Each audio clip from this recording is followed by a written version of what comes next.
સુરેન્દ્રનગરમાં સરકારી નોકરીની લાલચ આપી 35 લાખ રૂપિયાની છેતરપિંડી આચરનાર આરોપીની ધરપકડ।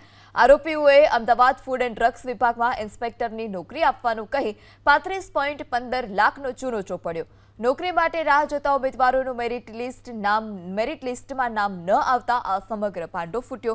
આરોપીએ નકલી સહી સિક્કા કરી નોકરીના ઓર્ડર પણ મોકલી આપ્યા હતા।